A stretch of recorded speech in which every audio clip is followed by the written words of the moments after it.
అధ్యక్ష, మీరు మాకు మొదటిసారిగా ఈ హౌజ్లో మాట్లాడే అవకాశం ఇచ్చినందుకు, నన్ను గెలిపించి ఇక్కడ పంపించిన నా తుంగతుర్తి నియోజకవర్గం పోరు బిడ్డలకు వారి తరపున నా తరపున మీకు ధన్యవాదాలు తెలియజేస్తా ఉన్నాను. అధ్యక్ష, తెలంగాణకు చరిత్ర ఉంది. ఆ చరిత్ర 1946 నుండి 51 వరకు తెలంగాణ సాయుధ రైతాంగ పోరాటం నడిచింది. ఆ సాయుధ రైతాంగ పోరాటం దేశ రాష్ట్ర విముక్తి కోసం, పీడిత ప్రజల విముక్తి కోసం, నిమ్న జాతుల విముక్తి కోసం, భూమి కోసం, ముక్తి కోసం సాయుధ రైతాంగ పోరాటాన్ని ఎంచుకొని రజాకార్లను, దోపిడీదారులను తరిమి కొట్టి సెప్టెంబర్ 28 తారీఖు నాడు ఈ రాష్ట్రానికి, ఈ హైదరాబాద్ రాష్ట్రానికి విముక్తి జరిగింది. ఆ తర్వాత సెప్టెంబర్ 17 తారీఖు నాడు విముక్తి జరిగింది 1948. ఆ విముక్తి ఎవరి కోసం జరిగిందంటే పేదల కోసం జరిగింది ఆ పోరాటం. ఆనాడు ఆ పోరాటం 1951లో ముగిసిన తర్వాత గౌరవనీయులు రావినారాయణ రెడ్డి గారు మన పోరాటం ముగిసింది, స్వాతంత్రం వచ్చింది, వాళ్ళు ఎన్నికలకు వెళ్ళిపోతున్నారు కాబట్టి మన సాయుధ రైతాంగ పోరాటాన్ని ఆపుదామని రావినారాయణ రెడ్డి గారు కమ్యూనిస్ట్ పార్టీకి సంకేతం ఇస్తే కమ్యూనిస్ట్ పార్టీ ఆగిపోయింది. అప్పటికే 10,000 ఎకరాల భూమి పేదల మంచిది కమ్యూనిస్ట్ పార్టీ. ఆ తర్వాత తెలంగాణ కోసం 52లో ఇడ్లీ సాంబార్ గోబ్యాక్ అని వచ్చింది. 56లో ఆంధ్ర తెలంగాణ కావాలని ఆనాడు పోవడం జరిగింది. ఆ తర్వాత 69లో మా తెలంగాణ మాకు కావాలని వందలాది మంది ఆనాడు కసాయి తూటాలు, కాసు బ్రహ్మానందరెడ్డి కసాయి తూటాలకు నేల కొరిగిన అమరవీరులు ఎంతమంది ఉన్నారు. అది తెలంగాణ నిజమైన పోరాటానికి నాంది పలికింది. ఆ తర్వాత పోరాటం ఆగిపోయింది అనుకున్నారు, కానీ నిప్పుల కుంపటిలాగా తెలంగాణ ఎప్పుడు రగులుతూనే ఉంది.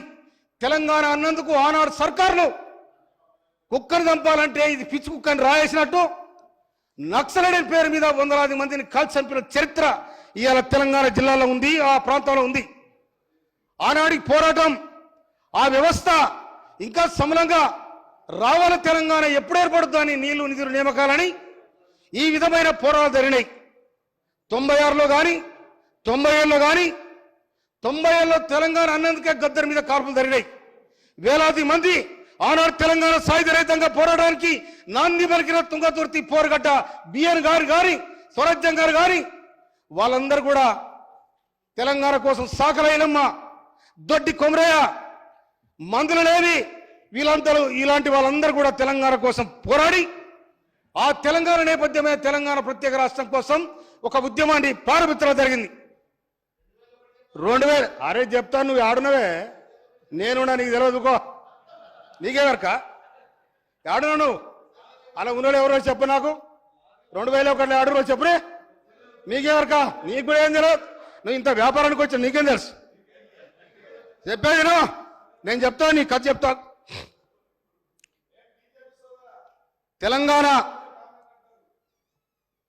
తెలంగాణలో అతివృష్టి అనావృష్టితో తల్లాడుతున్న రైతాంగం కోసం ఆనాడు రైతాంగం తిరుగుబాటు క్రమంలో కేసీఆర్ గారు మేధావులందరూ కలిసి తెలంగాణ పెడితే బాగుండు, తెలంగాణ విముక్తి జరిగితే బాగుండు అని కూడా ఒక సమావేశం జరిగింది.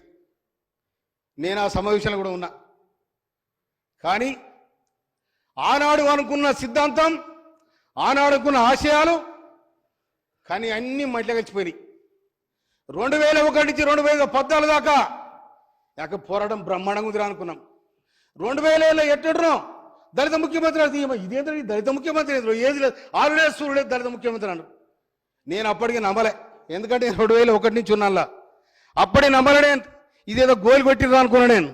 కానీ 3 ఎకరాల భూమి, ముఖ్యమంత్రి, ఇవాళ నేను చెప్తున్నా అక్కడున్న ఎమ్మెల్యేలు ఓడిపోయినోళ్ళు కానీ గెలిచాడు కూర్చున్నోళ్ళు కానీ 2014లో ప్రభుత్వం ఏర్పడిన తర్వాత ప్రభుత్వంలో మీరున్నారు. మీరున్న నాడు ఎన్ని ఎకరాల భూమి ఉంది, ఇవాళ ఎన్ని ఎకరాల భూమి ఉంది మీకు? తెలంగాణ ప్రజానికాన్ని నిట్టనిలో దోచుకున్నారు. తెలంగాణ ప్రభుత్వం ఏర్పడిన తర్వాత ఆనాడు కాశీరాజు ఏమైతే ఉన్నాడో నిజానికి ప్రతి నియోజకవర్గానికి ఒక కాశీరాజు తయారయ్యారు. మాట్లాడితే జైలు, మాట్లాడితే కేసులు. ఈ విధమైన నిజమైన తెలంగాణ ఉద్యమకారులను గెంటి వేసిరు. మీరు గెంటి వేస్తే దానికి నిదర్శనమే మీరు నన్ను గెంటి వేయలే. నేనే పీకి అవతల పడేసి నిటారుగా నిలబడితే కాంగ్రెస్ పార్టీ గడిచింది. నేను డెమోడి నిలబడతా ఉన్నా. అది కాంగ్రెస్ పార్టీకి పేదల పైన ఉన్న వ్యవస్థ అది. అందుకోసం మిత్రులారా, ఇవాళ నేను తుంగతుర్తి నియోజకవర్గానికి ఎమ్మెల్యేగా అయినా ఇవాళ నేను మాట్లాడే సబ్జెక్టు సామాజిక న్యాయం. దీని మీద ప్రజాస్వామ్యం. కానీ మిత్రులారా, ఏం జరిగింది ఇక్కడ? ప్రభుత్వం ఏం చేయాలన్నది ఇవాళ ఏ సర్కారు వచ్చినా కూడా ఏమనుకుంటుంది? పేద ప్రజలు ఏమనుకుంటారు? అరే కొత్త సర్కారు వచ్చింది, మాకు ఇల్లు కట్టిస్తారు, మమ్మల్ని ఆదుకుంటారు అనుకుంటారు. మీరు కట్టించింది ఏంటిది? బొంతలగడ్డ, శ్మశాన వాటిక, వైకుంఠ ధామాలు. మీరు కట్టించింది అది పేదలకు. ఇవాళ పోతే గయ్య దర్శనం ఇస్తున్నాయి మీకు. కానీ మీ ప్రభుత్వం ఆయల్ల ముఖ్యమంత్రి అయినాడు నేను అనుకున్నా ఇది ప్రజాస్వామ్యం వర్ధిల్లుద్ది, వేలాది మంది అమరవీరుల త్యాగపరం తెలంగాణ వచ్చింది, ఈ తెలంగాణలో అందరూ కూడా సుఖశాంతులతో ఉంటారు అనుకున్నా నేను. కానీ ఎప్పుడైతే గోల్కొండ కోటలో జాతీయ జెండా ఎగిరేసిండో ఆనాడు ఆయన మనసు మారింది అనుకున్నా నేను. గోల్కొండ కోటకు తెలంగాణ సాయుధ రహితంగా పోరాడడానికి సంబంధం ఉంది. అక్కడ ఎవరైతే పేదలను పీడించబడిరో వాళ్లకు నిటారుగా గోల్కొండ కోట కింద నీ గోరిగడతం కొడుకో అని సంకేతం పంపిన ఉద్యమకారుల చరిత్ర ఇలా గోల్కొండ కోట మీద. కానీ మీరు పోయి గోల్కొండ కోటలో జెండా ఎగిరేసింది అంటే మీ మనసులో ఉన్న మాట ఇక్కడ ఉండే వాళ్ళంతా బానిసలు, ఆ బానిసలు నేను రాజును, నేను వెళ్తా కనుక నాకు ఎదురేదండి విర్రబీగినరు. కానీ కేసీఆర్ గారు 70,000 పుస్తకాలు చదివిండు. ఆ పుస్తకాలు చదివిన సంగతి జయశ్రెడ్డి గారికి ఎరక. 80,000 10 అటు ఇటు తీరాదే.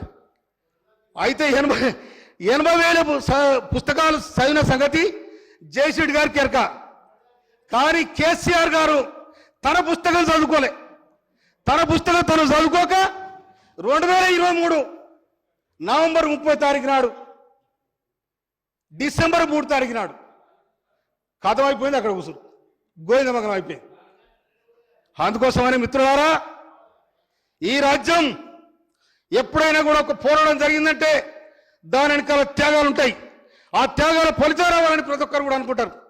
కానీ ఇక్కడ పేద ప్రజానికానికి ఉరకమంటే ఉరికినోళ్లకు, కొట్లాడమంటే కొట్లాడేళ్లకు, రాలేమంటే రాలేసిన వాళ్ళకు, నవ్వమంటే నవ్వినోళ్లకు, ఏడమంటే ఏడ్చినోళ్లకు ఎక్కడ ఫలితం దక్కలేదు, కొంతమందికి దక్కింది. ఇలా మీ ఆస్తులని మీ పాస్తులని ఏడకొచ్చినాయి. చెప్పులు సరిగా లేని వాళ్ళు ఇలా కోట్లాధిపతులు అయినారు. ఎట్లా అయినా ఎవరి కోసం వచ్చింది తెలంగాణ? అందుకోసమనే నీళ్లు లేవు, నిధులు లేవు, నిధులని మీ ఇల్లు చేరాయి, నీళ్లు మీ పంపదలో చేరాయి. ప్రజలు అల్లాడుతూ ఉన్నారు. ఎవరు సమాధానం చెప్తారు దీనికి? అందుకోసం మిత్రులారా, ఎప్పుడైతే ఇక పార్టీ ఇంకో మాట, అది బీఆర్ఎస్ఆ టీఆర్ఎస్ఆ? దానికి సమాధానం చెప్పాలి మీరు. బీఆర్ఎస్ఆ టీఆర్ఎస్ఆ? ఎప్పుడైతే ఉద్యమ పార్టీగా మీరు బీఆర్ఎస్ని పెట్టుకున్నారో బొందలు పడిపోతుంది అప్పుడు అనుకున్నా.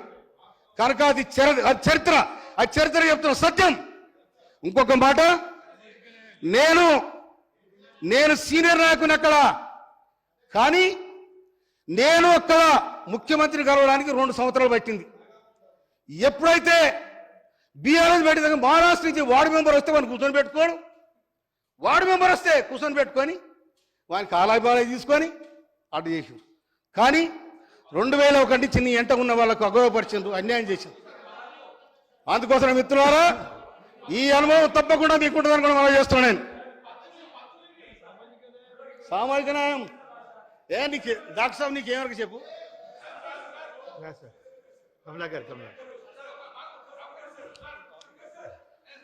అగో జరా ఇలా తుంగతుర్తి నియోజకవర్గం పోరాటాలకు వర్దిల్లగడ్డ మీకు ఎవరికైనా మీ ఎవరో తెలంగాణ మీకు ఎక్కడ మీ పోరాట చరిత్ర మీకు ఎక్కడిది మీకు పోరాడలేదు మీ పొలబడి అని వేసుకొచ్చారు మీరు ఎక్కడదా మిత్రులారా అధ్యక్ష నా తుంగతుర్తి నియోజకవర్గానికి సంబంధించి నేను అప్పీల్ చేస్తా ఉన్నా నా తుంగతుర్తి నియోజకవర్గంలో ఒక ఇండస్ట్రియల్ పార్క్ పెట్టాలని అప్పీల్ చేస్తా ఉన్నా నేను తుంగతుర్తి నియోజకవర్గంలో ఒక ఇండస్ట్రియల్ కారిడార్ పెట్టాలని అప్పీల్ చేస్తా ఉన్నా నేను తుంగతుర్తి నియోజకవర్గంలో ఉండబడిన రుద్రమ చెరువును తుంగతుర్తి నియోజకవర్గంలో ఉండబడిన రుద్రమ చెరువును రిజర్వాయర్ చేయాలని విజ్ఞప్తి చేస్తా ఉన్నా తుంగతుర్తి నియోజకవర్గంలో ఉండబడిన ఇవాళ చెన్నూరు రిజర్వాయర్ నుంచి ఎప్పుడైతే 8 గ్రామాలు ఉంటాయి ఆ గ్రామాలకు చెన్నూరు వాటర్ తెచ్చి ఇరిగేషన్ డెవలప్ చేయడానికి సాయం చేయాలని చెప్తున్నా నేను మూసీ నదిపై నిర్మించడానికి 5 చెక్ డ్యాములు కూడా శాంక్షన్ చేయాలని నేను ఇరిగేషన్ మినిస్టర్ గారు కోరుతా ఉన్నా అదేవిధంగా తిరుమలగిరికి జూడ కాలేజీ మంజూరు చేసిన ముఖ్యమంత్రి గారికి సందర్భంగా నేను హృదయపూర్వక ధన్యవాదాలు తెలియజేస్తా ఉన్నాను అదేవిధంగా ఇవాళ టెక్నికల్ సాంకేతిక పరమైన ఇన్స్టిట్యూట్స్ పెట్టాలని ముఖ్యమంత్రి గారు ప్రతిపాదించారు అది తుంగతుర్తిలో ఐటీఐ కాలేజ్ తుంగతుర్తిలో ఐటీఐ అడ్డగూడలో ఐటీఐ పెట్టాలని కూడా నేను విజ్ఞప్తి చేస్తా ఉన్నా తర్వాత మా బునాది గారి కాలువ తర్వాత మా అసిమినర్ కాలువ కంప్లీట్ చేయాలని మనం చేస్తా ఉన్నా నేను తర్వాత ఇంకోటి తిరుమలగిరిలో ఇంకొక మాట ఇవాళ వీళ్ళు చేస్తా ఉన్నారు ఒక్క నిమిషం ప్లీజ్ ఒక్క నిమిషం